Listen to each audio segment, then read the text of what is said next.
So, good morning, good afternoon, good evening sa ating lahat. Nandito tayo ngayon sa labas at bababa tayo. Pero bago tayo bumaba, punta muna tayo dito sa terrace. Kasi katatapos lang ng ulan, so maglalakad-lakad ako para malibang-libang. Dapat uuwi kami ngayon, pero sabi ng asawa ko, mas okay dito ngayon kasi malamig. Ayan. So, ikot muna tayo. Nandito ako sa taas ng terrace ng kitchen. Tumatanaw-tanaw lang yung kapaligiran. Ayan. Ano ba? Kasi bababa tayo. Maglalakad lang ako. At sumasakit ang ulo ko. Kailangan kong inhale, exhale sa labas. Yan, palabas na tayo. Bababa na tayo na hagdanan. Okay. Wait lang.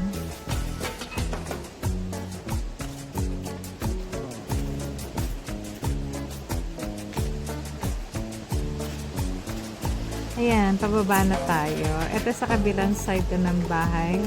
Ang tawag namin dito, landing. Ayan, kababa na ako. Nakababa na ako. Baba pa lang pala. Habang wala pang ulan, baba tayo.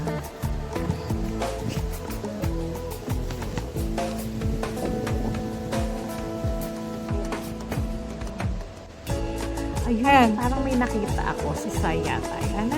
Si Sai? Ay, kaway-kaway. Hello, Sai. Hindi na naman dyan, no? Kaway-kaway. Ayan na nga. Umpisahan ka na maglakad. Kasi maya-maya uulan na naman pa. Kailangan bago lumakas yung ulan. Makauwi na tayo. Ayan. Sa kabilang side. Galing na rin ako dyan. Isang linggo. Ikot ko lang muna kayo. Hindi tayo makagala. Ito na muna ang pump ko kasi hindi ako makagala. Lakas ng ulan. Katatapos lang ng ulan yan eh. Kaya tignan nyo yung kalsada. Medyo tuyo na.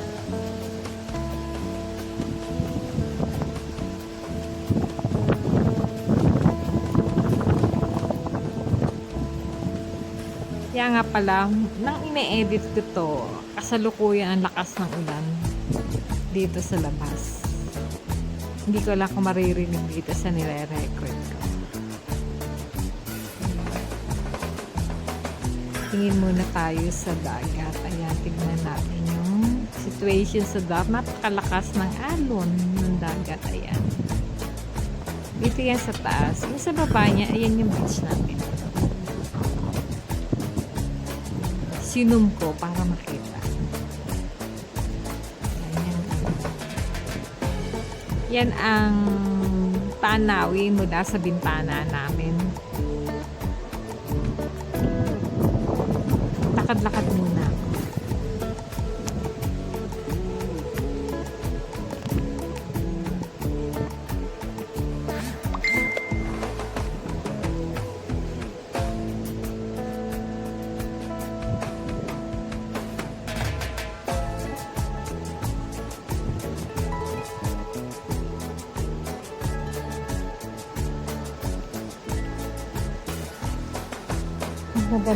Ang ganda ng pagmasdan ng dagat. At mga halaman sa paligid, bigil. Ayan, tayo ako dyan, pose lang. Hi!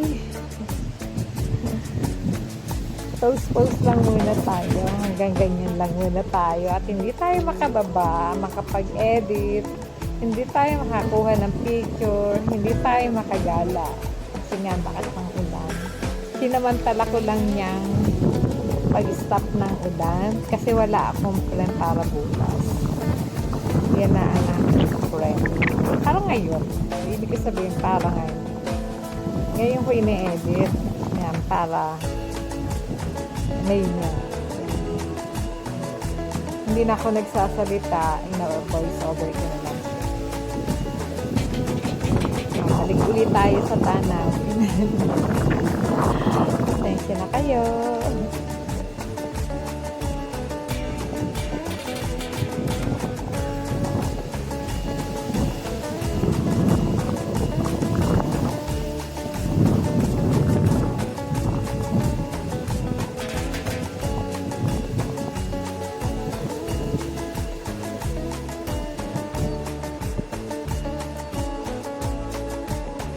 Yan nga palang sinusunod kong bahay. Ang lalaki niya. Parang mall. Yan. Ang may-ari niyan, isang mayaman. May-ari siya ng cable. Conversion. Conversion yan. Basta cable. Isa sa may-ari ng net yata. Network. Yan. Yan. Ng bahay. Grabe.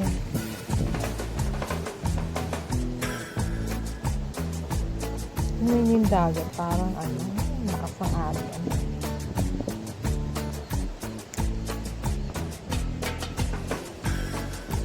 Lakas ng hangin sa labas.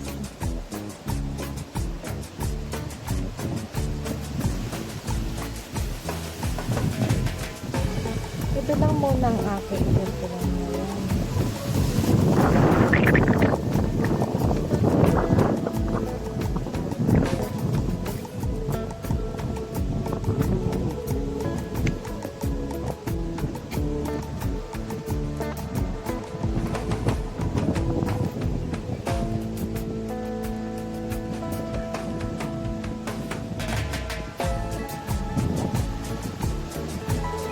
Lakas ng hangin. Super lakas ng hangin. Nandiyan ako biglang lumakas ng ulan pero hindi ko na pinakita kasi nagtatakbo na ako. Tinago ko na lang yung camera sa bulsa ko kasi basa na ako. Biglang lumakas, ang layo pa ng aking uwian kasi naglakad lang ako.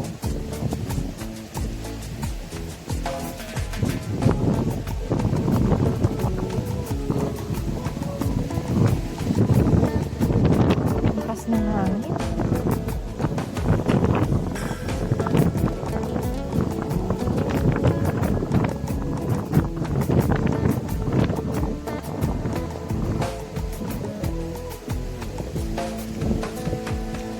Wala na, Luna. Ulan na.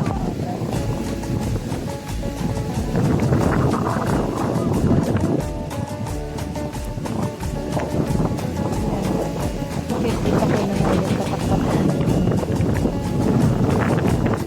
Inano ko na yung camera ko.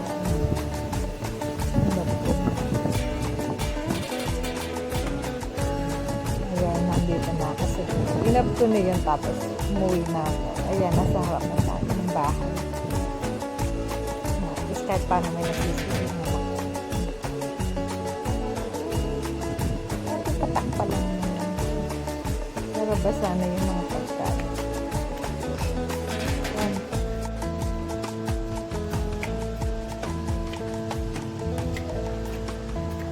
Bakit tayo? Umakit tayo at ang basa ba? Yung aso, pinasok ko muna.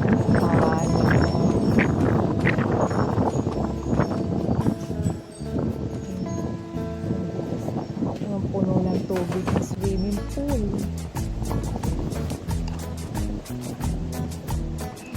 Ikot-ikot pa.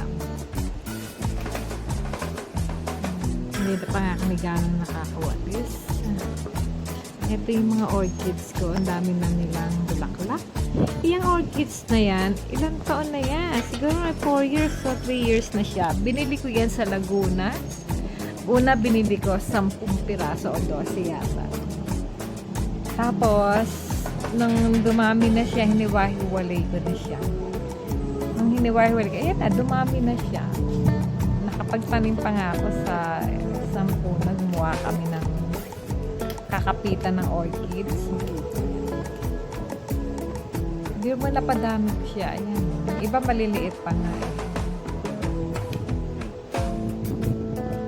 Non-stop ang pagpa-flowers ng orchids na. Dati, ang mga iyan nandun sa kusina ni Sai, hindi siya lumalago doon kasi hindi siya naaarawan. So, nalalanta siya na namamatay.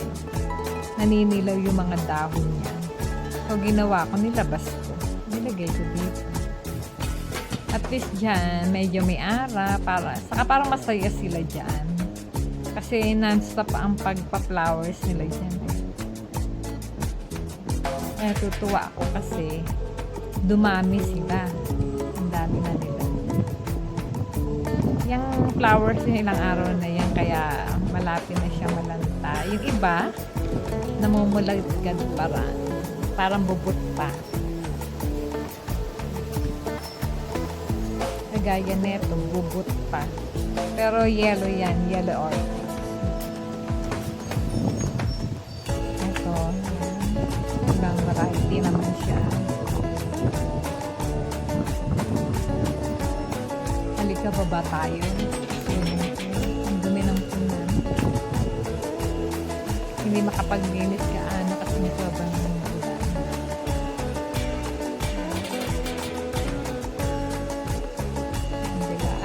Ang labo. Lumabo yan dahil sa ulan.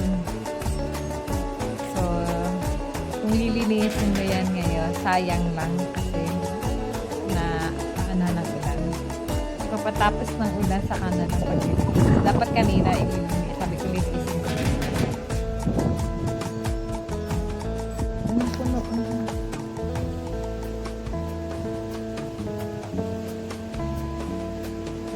Ayan. Andito tayo ngayon sa harap ng sa swimming pool. Ngayon lang ako ganong bumaba dyan. Alam niyo, wala naman naliligo dyan. Ang naliligo lang yung asawa ko. Ako, paminsan-minsan pag maaraw, pero pag ganitong malamig, ay nako, hindi mo ako mapapaligo dyan. Pero yung asawa ko, kahit malamig, maliligo yan, tatalon yan dyan. Matibay sa lamig. Dito na ako sa gilid ng punong-puno ng tubig. Hindi na lang ako nagsasalita. Anyway, ayan. Like and subscribe na tayo. Lilet Life and Travel.